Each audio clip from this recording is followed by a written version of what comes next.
Welcome back to the Wealth Juice podcast. As always, it's your boys, Ryan and Corey, obviously, here with another episode for you. Today, we're excited to go inside our New England portfolio, built up of 28 units in 2 states and big progress. So for those of you who've been following the journey for a while, Corey and I transitioned into multifamily a couple of years back. And obviously, we have our still single family portfolio that Corey and I split 50-50, but we've gotten into some larger projects and we are general partners on some big deals. And I'm originally from New England. And so I really wanted to get back and, plant some roots in the ground up there. And so we have a partner up there who runs the boots on the ground operations, and Corey and I do a number of different things on our side down here. And what I want to get into is the projects, how they've been performing, and what our original game plan was when we bought these. And so at the end of 2023, we bought an 18 unit in Manchester, New Hampshire. This was an underperforming asset. It was poorly managed and it was full of opportunity. So fast forward today, we'll get into the breakdown of this, but it's 100% occupied.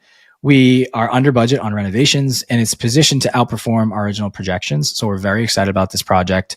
And then at the end of the start of 2025, we picked up a 10 unit in Quechee, Vermont. And in just 3 months, it's already producing nearly 40% more of income than we projected. So in this episode, we're going to break down exactly how we got there, why these deals work so well for us in our portfolio, and the lessons you guys can apply to find and structure deals like this yourself. I think it's natural for many of you to want to get to the next stage after you've bought, maybe a number of single family properties, maybe some duplexes, a triplex, and you're like, hey, how does it work to get to the next level to manage and find and kind of have these larger assets in your portfolio? And so we can kind of get into our original thesis and thought process, but getting in here. But for us, we were looking at assets that were either, once kind of touched on this in the beginning, but they were underperforming, or they were underperforming because they were poorly managed, or they needed heavy renovations, right? And we realized, okay, we can increase the rents here by going in and forcing appreciation by making this a better place to live and getting in better tenants. So Pine Street Apartments is the one I want to talk about. This is our Manchester, New Hampshire deal. It's an 18 unit project, and it's basically a Class C asset in a tight rental market, which is nice. Like the vacancy rate up in New Hampshire at the time was 0.4%. So really low, and average rents up there were around, let's just call it $1,400. But if you had a Section 8 tenant in, you could govern $1,800 a month in rent, which is amazing. So this is for a 2-bed.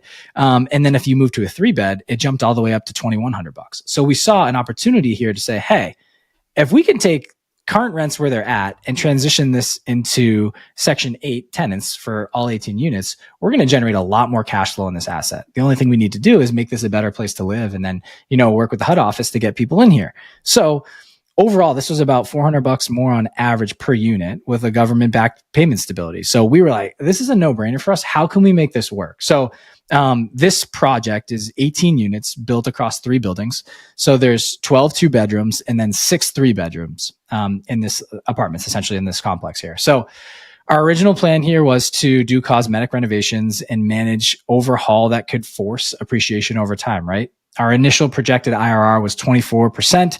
Our equity multiple was between 1.8 and 2%. And we were targeting an average annual return of 14 to 16%. But the game plan overall here is like, when we saw this project, we said, okay, we're going to immediately transition the tenant base to mostly Section 8. Let's garner the most amount of cash flow we possibly can. We're going to renovate the interiors and the common areas. We're going to put in a nice lighting package on the outside so that it lightens up everything on the street.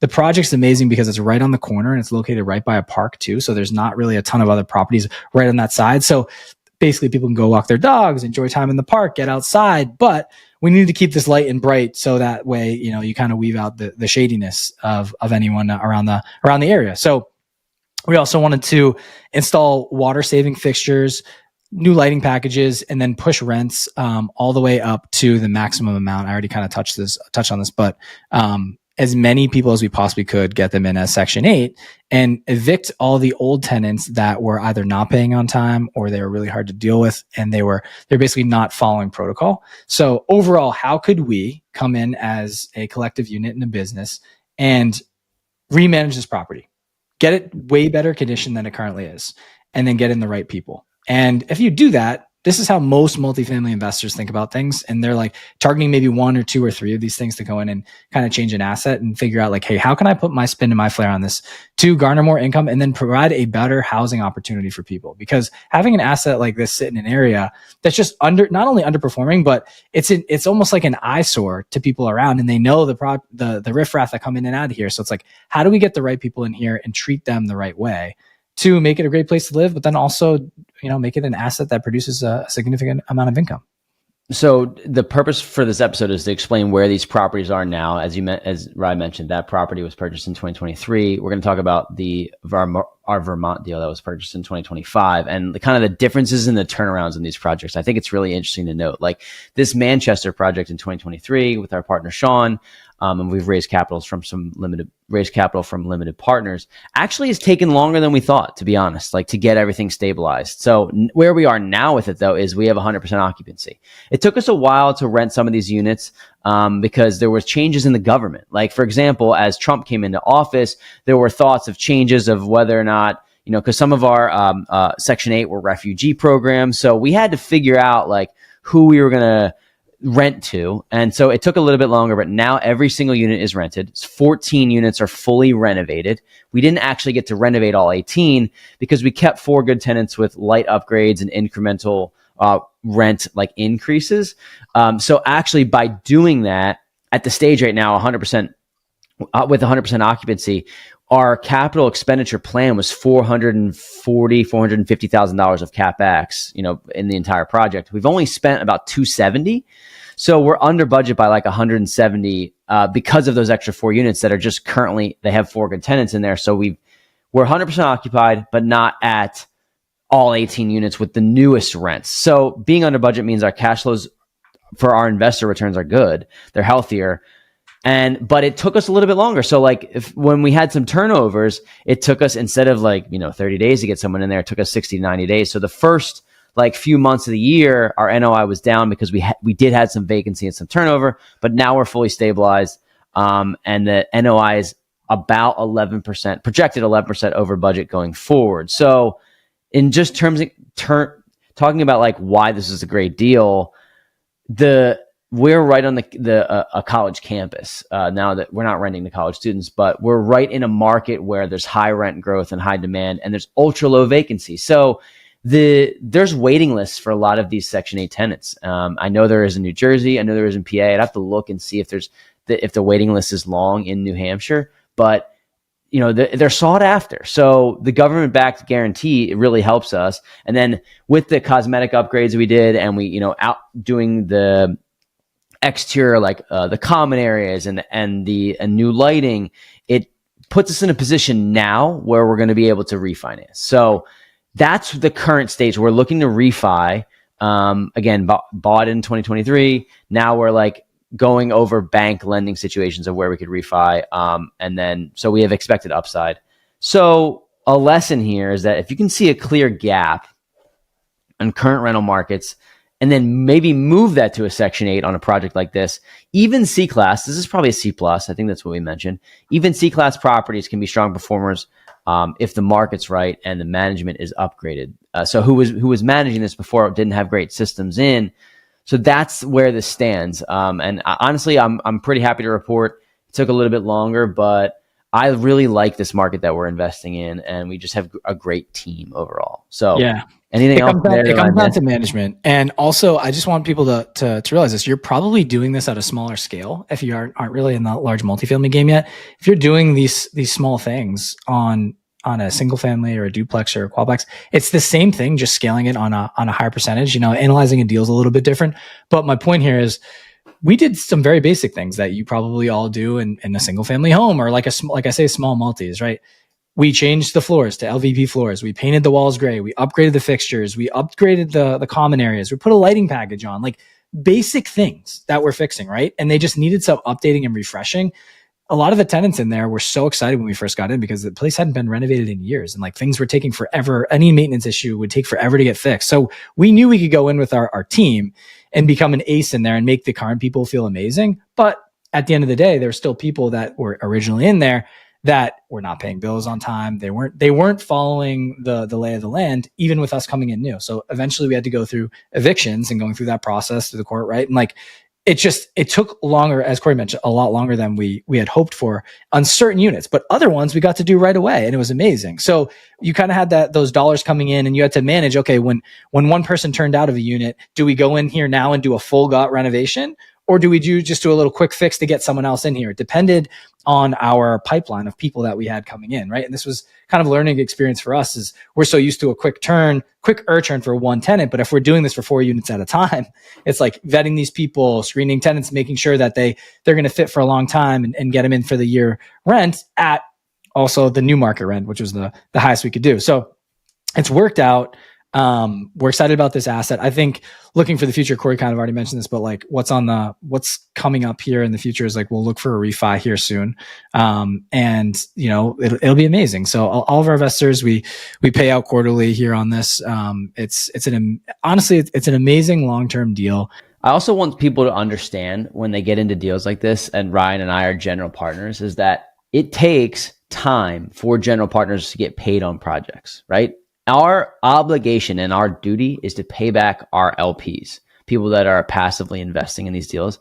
So if you think you're going to get into a project as a general partner, unless you're like doing flips quickly, this is long-term wealth for Ryan and I. Like, this is long-term. You know, our cash flow is just now starting, and we're looking for a refi where we're going to, you know, be able to pull out some money from this project. But I just want people to understand the mechanics. As a GP, your fiduciary duty is to pay back your limited partners. That's the number one thing. So just think about that as you get into these larger deals. This is really like setting the foundation, and like it's still, real estate is still long-term for us. So even after being in the game for 6-7 years. All right. So I want to get into the next deal. And that is, this one is our most recent acquisition. Actually, we closed on it in March. And this is in Quechee, Vermont. It's 10 units. I'm going to talk about the contrast and how different this is, because we'll give you an update of what's going on. For people that don't know, it's 2 buildings across from each other on a main street in a B+, maybe even A-, really sought after town. But it was in probably where rents were like around $40K a year below market value. This was somebody who bought a property who needed to liquidate. He actually flipped it. So we bought it kind of like turnkey, if you will. We just had to furnish it. But it's an area driven by Dartmouth Health, Dartmouth College, stable, high income tenant base. And not only that, there's a lot of tech companies up there. It is just like a great place to live. It's on a golf course. The vacancy in this area is 0.3%. It's one of the tightest rental markets in the country. So our projected IRR was 18%, and with an average annual return of 16.4 and the equity multiple of 2.1 to 2.2.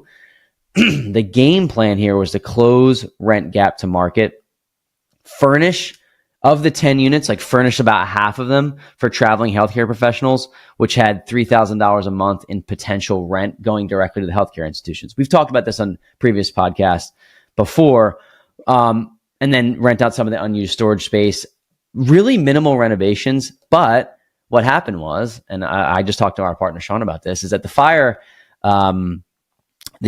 marshal came and they said that we had to redo 3 or 4 windows that were like not up to code, right? So the guy who did it before never got the permits, right? So we had to brand new windows. I think it was four windows that we had to redo. And they were perfectly brand new, and they were like, you know, the guy just didn't pull permits. So what I'm saying is that we had to like create more space because it wasn't up to code. So just random things that come up along the way, that this just happened. So, you know, like, not that 4 windows is that much money, but, you know, a few $1,000s here, a few $1,000s there. Some of these things are just like you have to build into your numbers. So where are we now with this project? We're at 90% occupancy in June and July, and we have one person leaving in August after a scheduled move out, but it's already pre-leased. So we're going to be back up to 90%, and it should be 100% in the next couple of weeks.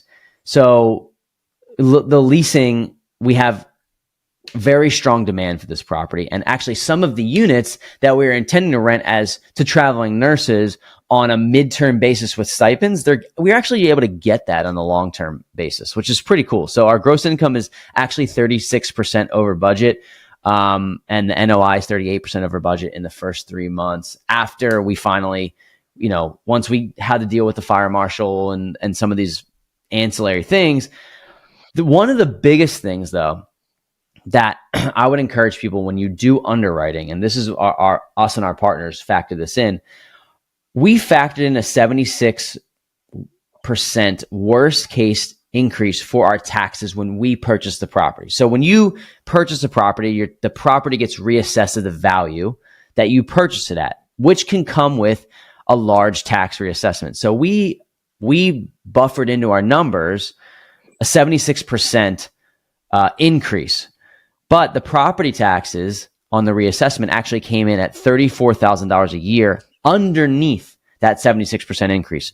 So which gives us extra legroom in our budget for any furnishing or renovations that we do, or just more cash flow for our investors. So that is key right there. And that was a big thing that's like, hey, underwrite conservatively, and then you'll be in a position where you might have more money left over. You don't want to pencil in and squeeze a deal that might actually work. So why is this deal great in context for us? Because it's rare to find B+ assets in this market right now, especially when you have a position where buying turnkey in 2025 is just really difficult. Like that is not something that is just like, I wouldn't even recommend it, right?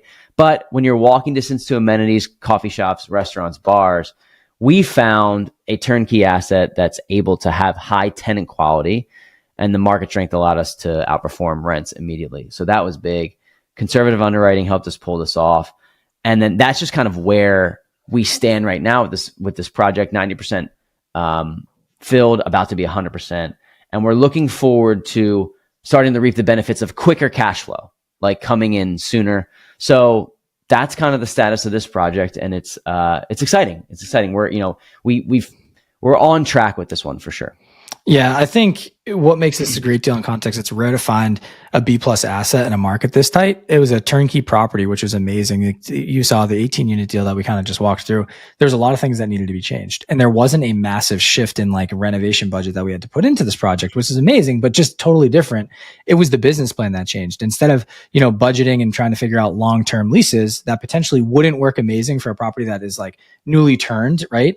This is something that we said, okay, we can go in and we're going to leverage Dartmouth Health. We're going to leverage Dartmouth College, and we're going to use our expertise here to run these on 6-month leases, right? Or even less at some points, right? To maximize the amount of rent we could get and use the stipends of the traveling nurses and sometimes even the grad students, right? But it just so happened, because it's such a low vacancy rate up there, we were able to use the long-term lease factors here, but still get the stipends, which is awesome. So instead of what we thought we would have to trim it down to a 6-month lease, we were able to get on a 12-month lease with the same amount of dollars, or even more, which has been amazing. So once again, it's rare to find deals like this. And it's funny, we have one of our partners in the deal, we grew up close to the area. So this was right in his backyard. And like, he literally grew up in this town. So it was amazing. He's like, dude, things do not come available this often in Quechee. So this is something we need to jump on. Another amazing thing with this project made it so enticing to us. So I think we mentioned this, and if not, on another episode, I'll break it down here now. This deal, it's a 10-unit, but it's a 6-unit on one side of the street. And then directly across the street is the 4-unit. But right up the road, and with having ownership of this project, the tenants also have access to this, but we as owners have it. To an 18-hole golf course and a country club. And then behind it's a ski hill. So it's amazing. It's really in this beautiful area of Vermont. And for us, it was super sexy to have something like this in our portfolio, not only for the dollars that would come in, but it's just a different type of asset that we can go enjoy with our friends and family too, and investors that are in the deal. So super exciting. I think we wanted to showcase kind of here, like overall, the multiple different types of deals there are. And that's not like, hey, every time this is the specific buy box we look at. If there's an opportunity and we have the right team in place that we can take it down, we will do so. We actually found this deal, the Quechee deal, from our property manager, referred us to a lender that we were going to use for a refi. And that lender said, hey guys, I actually have a client that's offloading this property. If you guys want to take a look at it, I know you guys are the young bucks in the game getting after it in your mid 30s. This guy's in his late 60s. He's like exiting the game here. I think you should take a look at it. We underwrote it and we were like, dude, this is something we can move on. We bought it for around $2 million. And it's just something that we're super excited about. Newer, easy to manage property because we have the systems already in place. Once again, I said, we've said this in other episodes, but you're only as good as your team, right? And the operational people that will help run the show for you. And obviously you have to manage them and make sure everything's going according to plan. But things will not always go perfectly, as you saw with the 18 unit, but now that we're at, nearly 100% occupancy, and then this place is already churning, it's just really nice to be in a good spot and know that these are great long-term buys for us. So overall, like the bigger picture here and like the combined impact of these portfolios or projects in our portfolio, 28 units in two strong but completely different markets. One is driven by rent subsidies, which is the Manchester deal, and one is driven by market demand and market rate demand, meaning like the rent we can charge, and that's Quechee. So both are value add plays where we can increase income quickly without having a massive structural rehaul. Like you could see, like there was just maybe like a lipstick job, if you will, on the deal up in New Hampshire, and then we just had to put furniture in here for the Quechee deal, which is sweet. So together they're on track to exceed our original projected returns. And really what we're looking forward to in the next, couple of months here or potentially a year is a refinance, depending where rates go. So we're, long-term buy and hold on these projects. They were originally 5 to 7 year plays. So we'll see how long they go, but right now they're really starting to churn the cash flow. Investors are happy. Soon we'll be able to reap some benefit here too on a refi and an eventual sale. Just depends on how long we want to hold these things, right? And so I mentioned to you guys, and we did a couple of other episodes, like sometimes you have your dough in the ground and you have equity in the ground for a while, but they're big payouts when those things come to fruition. It's the long-term game. It's not these short-term hits all the time. And it's amazing. It's just these little silos of income that you're building for yourself. And it's really important. So, I would just say like closing takeaways for everybody here is buy and look for areas, locations, and projects and properties where you can force appreciation. You don't just wait for the market. You look where you can go in and you can force appreciation with these, whether it's putting your business plan into a project, where you can put your property management team into a project, where you can put your expertise into a project, where you can switch from long-term leases to short-term leases. There's ways to get creative with this based on the skill sets you've used and learned from your smaller projects. And that's what we were able to do. And that's how we got creative with a lot of these different types of projects that we were able to take on, because we had the tools, the systems, and the wherewithal and the knowledge to do it on a smaller scale. When we scaled up, we just joined forces with our partner who's done a ton of deals, and he had over 400 units under his belt at the time. And we were just like, this is the perfect marriage. Let's attack it and let's do this thing. So I would say just lead with conservative underwriting, because this creates upside surprises. Like that's why we don't just we will say no to a lot of deals. We actually said no to maybe like 7 other deals because they didn't pencil out on our conservative underwriting aspects. And we run these through stress tests and all these things. And we'll only jump into a deal that it's uber conservative, because we know that if we run it the correct way, we'll meet our mid marks, or even potentially sometimes have our high marks on this too. So, under budget renovations can be just as valuable as an overperforming asset. And I think that's something that I wanted to touch on here. And you want to have multiple exit options from refis, cash flow, and the sale of the property, right? Sometimes when you go into a project and you have an idea of a business plan, you do need to make tweaks over time. So as long as you're prepared and you have a lot of tools in your tool belt, you can make adjustments where needed. I also think, just for some takeaway for anybody listening, is that like, people have been talking about the specific markets that you should look to buy in. And I've heard, Indianapolis, I've heard Detroit, I've heard, Missouri, St. Louis, Missouri. By the way, those are all great markets to invest in. And if you can find your niche there, then go invest there. But what I want people to understand is that there are markets that are like underlooked, that people are not looking in. And I don't think the Northeast, for example, in Vermont and New Hampshire, is a market that a lot of people are typically saying, oh, go buy real estate there. That's where you should look to buy real estate. So think about a little bit less of following the trends of where everyone is telling you to go buy real estate. And again, you can win anywhere. That's kind of my point. You can win anywhere. New Jersey is not a state where people are like, go buy real estate, because it's very, very tenant friendly. Like the laws are tenant friendly there. But it's all about the group of people or the team that you have when you put these deals together. And for us, our competitive advantage was boots on the ground and somebody who grew up in this town who knows it like the back of his hand. And that, for us, gave us a leg up of somebody who's potentially investing out of state. So deals are out there. They're everywhere, especially now. If you look on the market, I can pull up single family, small multifamily deals that are on the market. It is a buyer's market. There's a stalemate now. There are, you're seeing a lot of deals sit, which is opportunity for buyers. So we just wanted to put this episode together to give you an update of our latest Specifically, Quechee is our latest project. Manchester we've had for a couple years, but I wanted to give you an update of where they were, what we're seeing, and hopefully that helps you in your journey and starting to, whether you're trying to buy your first or next rental property, or you're trying to scale up. So last thing I'll leave you with is that if you've been listening to this episode, or our podcast in general, a 5-star review would go such a long way for us. Ryan and I have, we've been doing this for 5.5 years, and that is the biggest way for us to help, that helps us grow. It's the biggest thank you that you can give. So thank you again for tuning in. If you would leave us a review on Apple or Spotify, that would mean the world to us. So thanks for tuning in, and we're looking forward to bringing these out twice a week for you.